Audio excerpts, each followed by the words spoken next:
Tänases lahkus loeb episoodis olema vanema ja lapse turvakodus, kus töötaja räägib, kuidas abivajajad nende juurde jõuavad ja millist tuge nad kõige rohkem vajavad.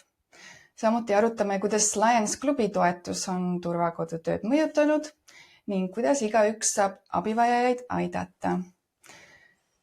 Kuidas inimesed siia jõuavad? Milline on see esimene kontakt? Kas nad peavad enne helistama või tulevad ametiasutuse kaudu? No see on hästi palju erinev, et on inimesi, kes tulevad meie majja ise, toovad naabrid, aga enamus... naabrid toovad? Jah, sest naaber näeb naabrit. Näeb hädavajad ja kui tal on julgust pakkuda oma abi, siis aeg-ajalt on see abi ka ennast ära tasunud. Aga valdava enamus ikkagi jõuab meile siis sotsiaaltöötajate, peretöötajad, lastekaitse ja ka politsei kaudu, et kui kutsutakse politsei mingisugusele pere tüli lahendama, siis aeg-ajalt teeb politsei otsuse, et on parem nii kõikidele osapooltele siis pere lahutada teatud ajaks, et siis helistatakse meile, küsitakse, kas meil on kohta ja tuuakse nad siia. Kas haigla kaudu? No meil on erinevaid asutusi, jah, ka on helistatud sünnitusmajast, kus emal lihtsalt välja minnes enam ei ole kohta, kuhu minna, et ka siis vajadusel, kui meil on koht olemas, siis saab meie majja tulla.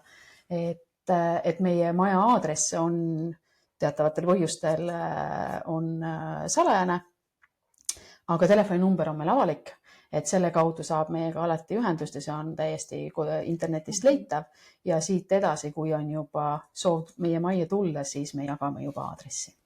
Kas oskad öelda, kui paljud jõuavad siia eraviisiliselt ja või ametiasutuse kaudu? Mis see numbris vahe on?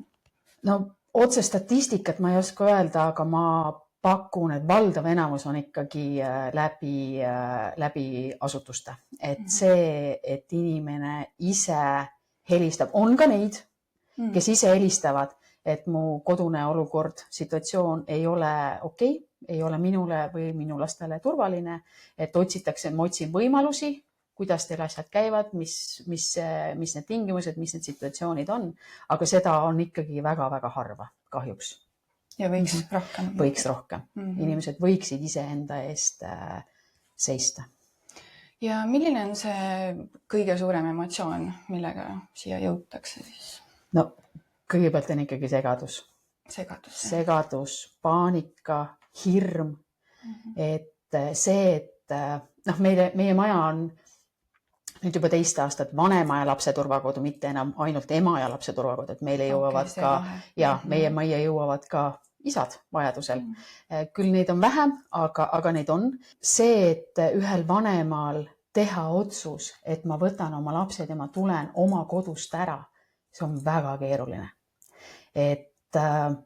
Ja see emotsioon, mis seal taga on, et kas ma tegin õieti, mis must edasi saab, mis õuduste majja ma nüüd lähen, et need hirmud, need paanikad, need on valdavalt, jah, et ongi, et ja jõutakse siia ja siis leitakse, et meil on päris tore. Siis sõbralik keskkond ootab. Jah, just, et meil on töötajate tugi ja samas on ka teiste vanemate tugi olemas. Just, ja siin on teised. Et siin on teised sama seisus olevad abivajajad. Ei tunne, ei ole üksi. Ja, just, et see teise inimese tugi on ikkagi väga-väga oluline. Ja milline on see esimene päev? No esimesel päeval me kindlasti ei hakka tegema ülekuulamisi ja konkreetseid plaane.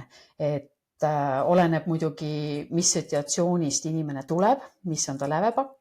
Et kõigepealt ikkagi me tuleme majja, me tutvustame maja, me tutvume tema toaga, me räägime üldreeglid üle. Ja siis me lihtsalt laseme inimesel olla, kohaneda, et ta saaks selle tunde, et siin on turvaline ja see on okei. Ülim oleks muidugi see, kui ta leiab, et see oli kõige õigem otsus, mis ta üldse tegi, aga tavaliselt sinna esimesel päeval ei jõua, nii et seda me ei, nii on.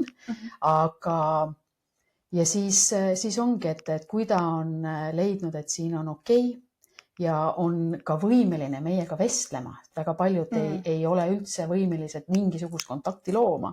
Meil on naisi, kes tulevad sellises hirmus, et nad aknalt kõnnivad mööda põlvili, et neid ei nähtaks. Et sellises seisus ei ole võimalik mingit väga vettpidavaid plaane teha. Et kõigepealt ongi see maharahunemise, see olemise ja turvatunde tekitamine ja siis me istume maha, me kuulame ära need lood, me paneme paika siis vajadused ja siis edasised plaanid. Mis on nende esmavajadused sellisel juhul? Noh, kõigepealt neil on vaja soe tuba. Voolav vesi, soe tuba, söök ja see tunne, et ta on hoitud ja ta saab siin olla täpselt nii, nagu ta seda vajab ja tema lapsed saavad seda kõike. Et meil on peresid, kes tulevad suurte kohvritega, on tulnud ka kogu korteri sisustusega ja samas on peresid, kes tulevad otse voodist, kandes ainult pidžaamat, rääkimata hambaharjast, hügieenivahenditest, kõigest muust. Et siis ongi, et vastavalt siis vajadusele me hakkame siis selgitama, et mida kellelgi on tarvis, millega me saame toeks olla. Et meil alati on olemas selline esmaabi köögipool, et kus on, kui meil tuleb öösel 6-lapseline pere, ainult aluspükstes, siis loomulikult ei ole kaarahelbeid kaasas, et hommikul putru teha. Et selle ta saab meilt. Saavad ka hambaharjad ja pastad ja voodipesud ja kõik sellised. Et see on, mida keegi vajab, on hästi vajaduspõhiselt, hästi individuaalne. Et mõnel on kõik olemas. Mõnel ei ole mitte midagi. Kas sul on mõni lugu, mis on sulle nii hinge läinud ja saaksid anonüümselt jagada? No neid lugusid siin aastate jooksul on väga palju ja mõni jääbki hinge. Et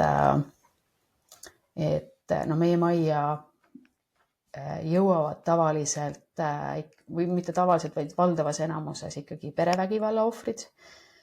Kuid ütleme, et need on nii tavalised lood, et ma võin siin välja tuua näiteks täiesti vastupidise loo, kus nimesid nimetamata meie majja jõudis üks ema oma, ta oli 3-14-aastase pojaga.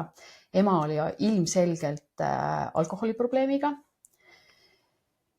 Ja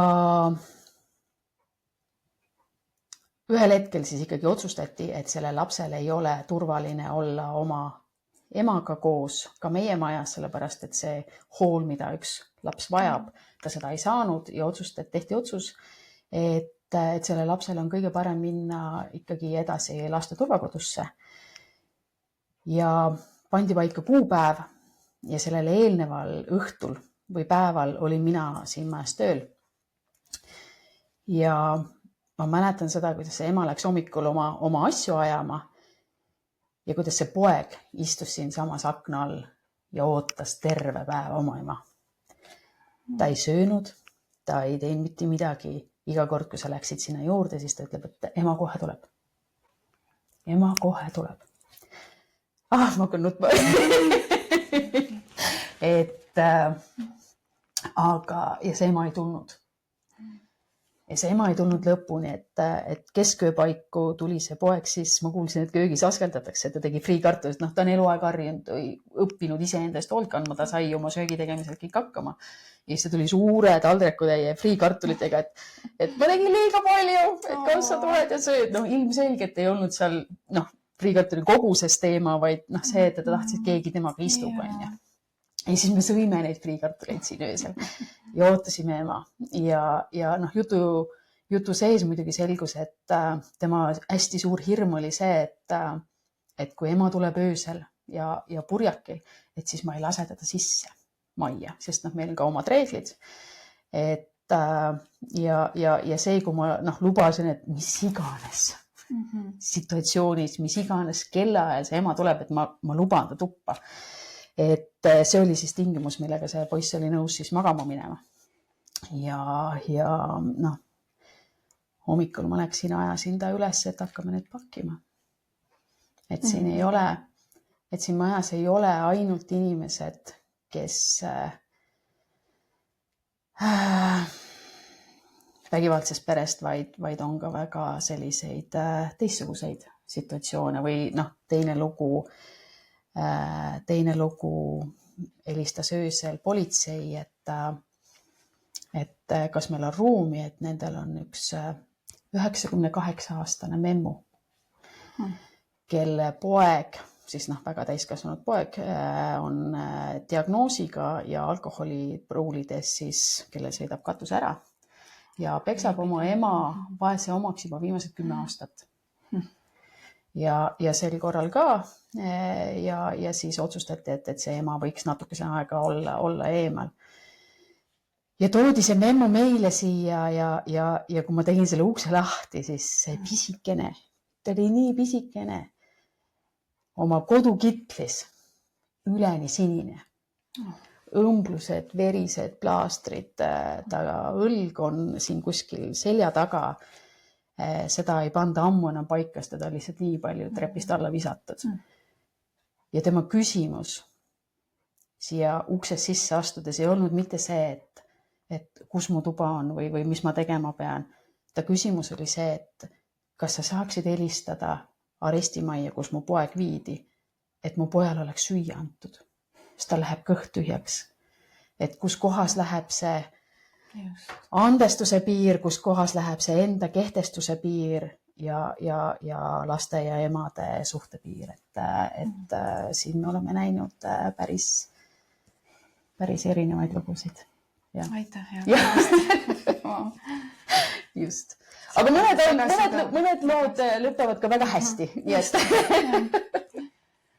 Nii, aga liigume edasi. Mis on see, mis aitab inimestel pärast siit lahkumist siis iseseisvalt toime tulla? Et meie majas saavad elanikud tasuta või siis Tallinna linna kulul psühholoogi abi, mis on väga, väga vajalik. Ja meie enda töötajate tugi ja siit siis minnaksegi edasi. Me üritame leida viise, kuidas leida uus ja turvaline kodu. Et kas siis sotsiaalmajutused, kus on muidugi järjekorrad lihtsalt niivõrd ebanormaalselt pikad ja ettearvamatud, et seal peab keegi ju enne välja kolima, et tekiks ruum. Või siis, kellel vähegi finants lubab, siis üüritakse oma korter. Suvel on lihtsam. Lapsed ei ole seotud piirkonnaga, et kus käia koolis või lasteaed. Et suvel ikkagi leitakse kellegi vanaemad, tädid, kellegi suvilad, ööbitakse kas või telgis. Aga jah, et see on niisugune ja kahjuks liiga tihti on ka seda, et inimene leiab mingi lahenduse siit minnes, mingi aja pärast on ta see meie juures tagasi. Mis aja vahe võib olla? See võib olla päevi, see võib olla kuid või aastaid. Et täiesti, et see ring on, et sellest ringist täiesti välja astuda, see võtab inimestelt väga palju ja me oleme väga tänulikud nendele ja vaatame rõõmuga neid, kes on selle sammu teinud. Aga jah, kahjuks leidub ka neid, kes tulevad meie majja ja poole tunni pärast ütlevad, et ma tegelikult olen kõiges selles ise süüdi ja ma lähen koju tagasi. Ja me ei saa mitte midagi sinna teha. Mitte midagi. See on inimese valik. Kahjuks. Liigume siit edasi. Turvakodu töö ja väljakutsed. Kuidas teie asutus igapäevaselt toimib? No me kutsume ennast kodus. Me oleme kodus. Et elu siin majas, siin kodus on täpselt samasugune nagu igas teises kodus.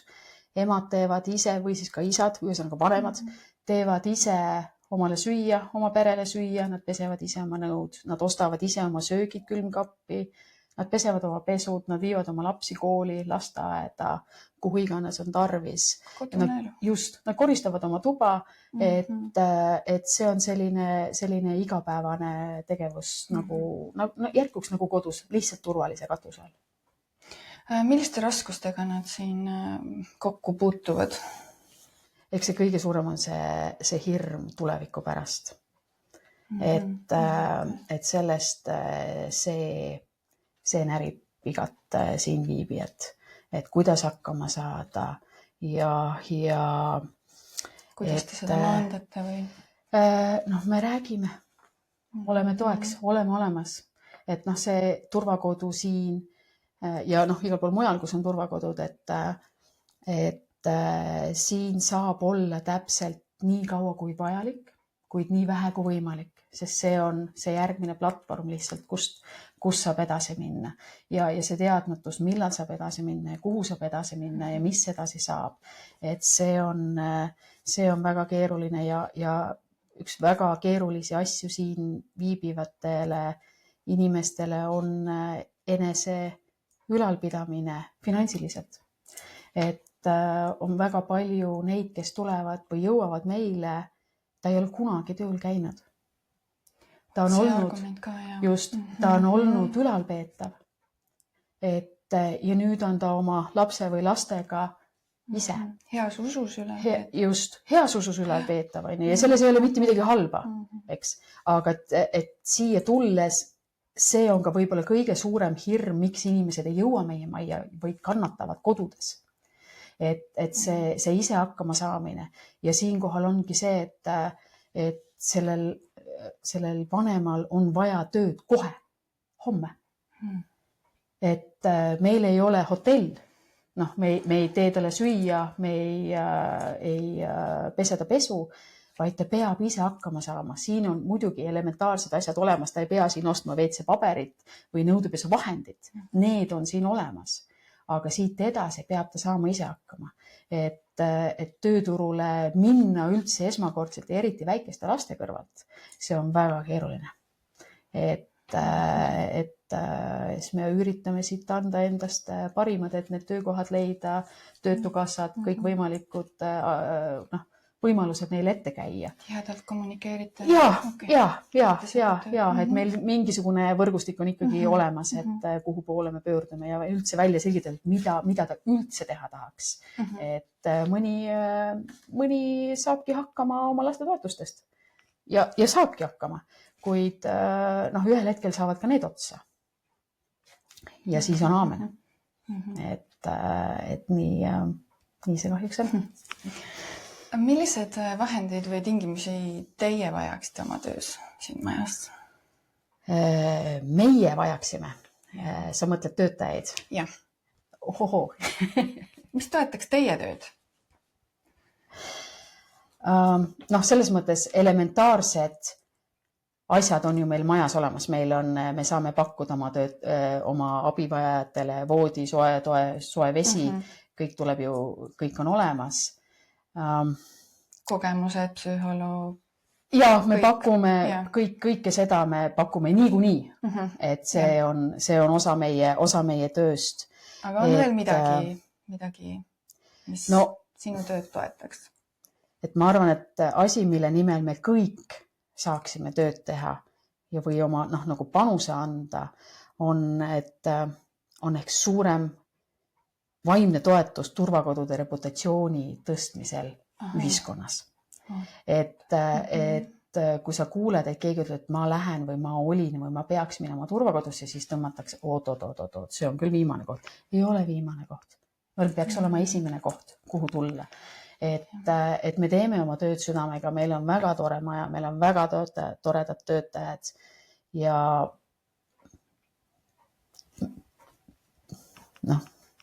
tee see samm ja tule siia. Aga seda peab toetama ka ühiskond. Ja see, et kuidas saada ühiskonda meiega nagu ühele lehele, ühele arvamusele, et meie majad on vajalikud. Me ei ole ainukene maja ju. Turvakodusid on ju veel. Et mina saan rääkida ainult meie maja põhiselt.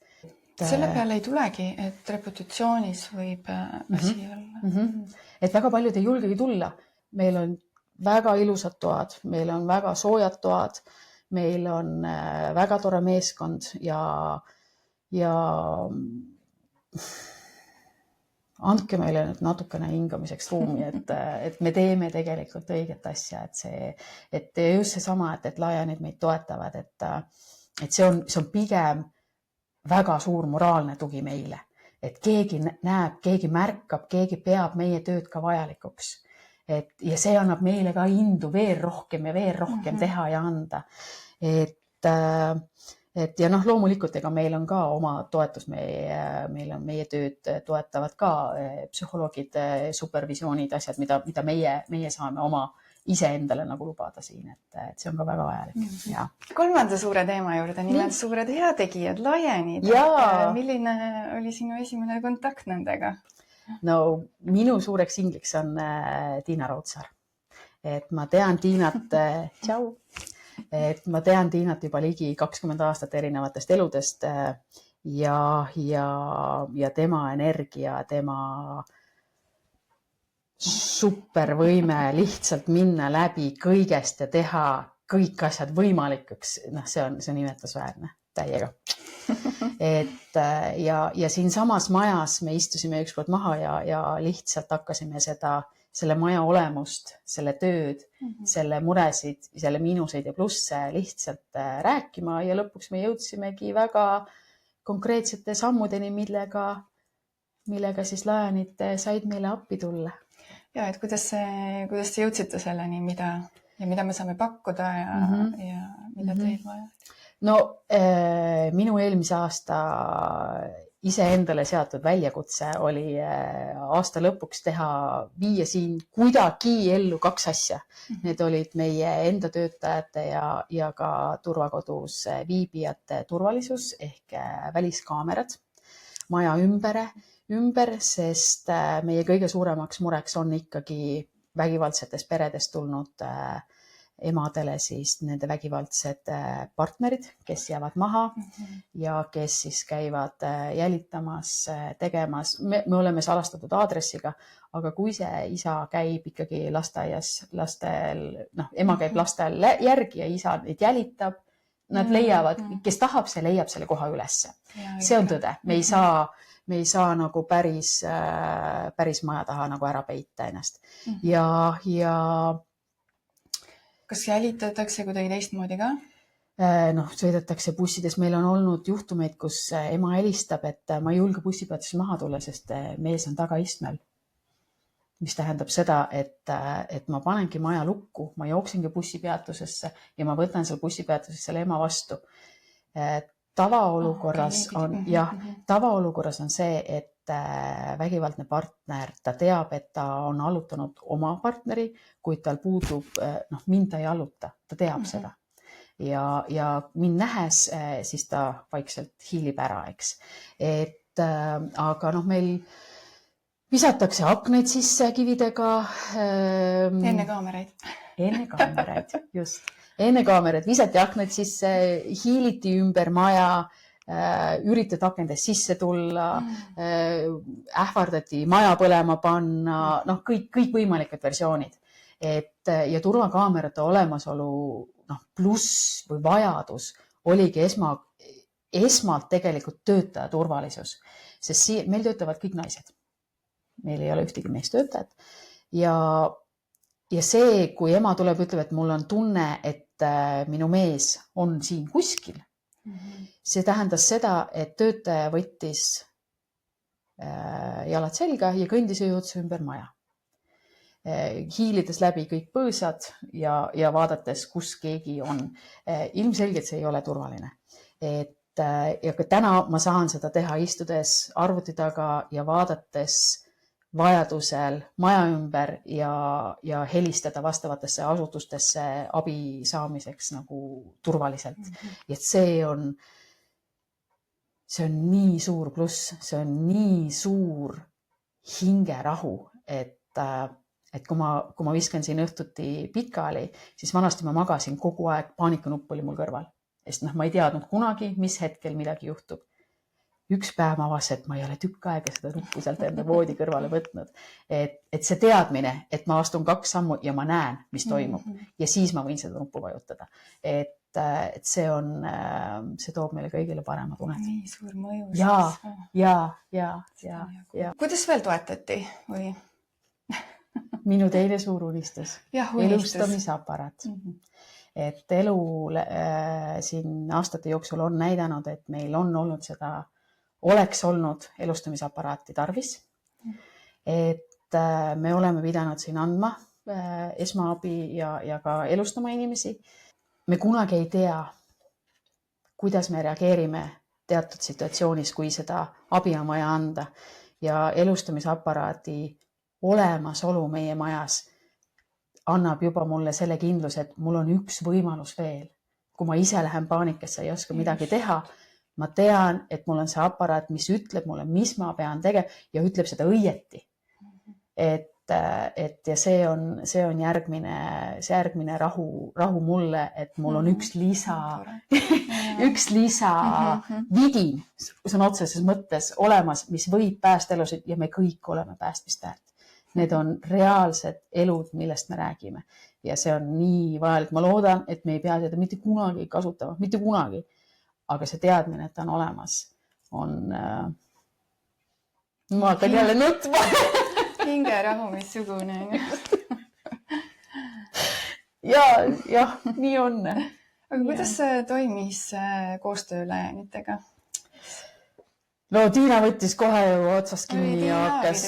Ja Tiina ja sealt tuli veel rodunimesid. Kõik te olete väga tänatud. Ja need tegelikult ei ole ju mitte ainuks, et me teeme ju tänu Alliance'itele koostööd ka Punase Ristikuga ja ka veel paar sellist abikätt on meile antud, mida me saame vajadusel kasutada, et see on lihtsalt nii suur abi. Et kui keegi tuleb, ütleb, jah, me teeme selle ära. Et jah, me tahame aidata. Jah, me näeme, et teil on seda vaja oma tööks, et see muutuks mannatera võrra kas või paremaks. Et nii on. Kui saaksid oma töös ühe asja muuta, mis see oleks? Ma tahaks, et siia majja sattuvad abivajad leiaksid kiiremas korras endale turvalise kodu. Et nad ei peaks mitte kunagi meie majja tagasi tulema. Et see tugi, mida me saame siit pakkuda, oleks piisav, et ta saaks jätkata oma elu ise, omal käel ja kõige paremal viisil, mida üldse on võimalik ette kujutada. Jah. Kuidas igaüks saab raskustes inimest toetada, aidata ühiskonnas? No ilmselge on see, et meil kõigil on kolleegide, sõbrannade või kodutänava peal keegi, keda sa tead, kelle kodune olukord ei ole turvaline, kus kodudes käib mingit sorti vägivald. Kas see on siis füüsiline või vaimne, vägivald on vägivald. Finants. Jaa, absoluutselt. Et kahjuks on see, et meie ühiskonnas me kardame minna küsima ja abi pakkuma. Küsima ja abi pakkuma. Küsima, mida sa vajad. Kas ma saan sind aidata? Ma olen olemas. Need on nii lihtsad laused. Ja teada on ka see, et abi küsida on alati veel raskem, kui seda pakkuda. Et kui sa näed abivajat, mõtle selle peale korraks.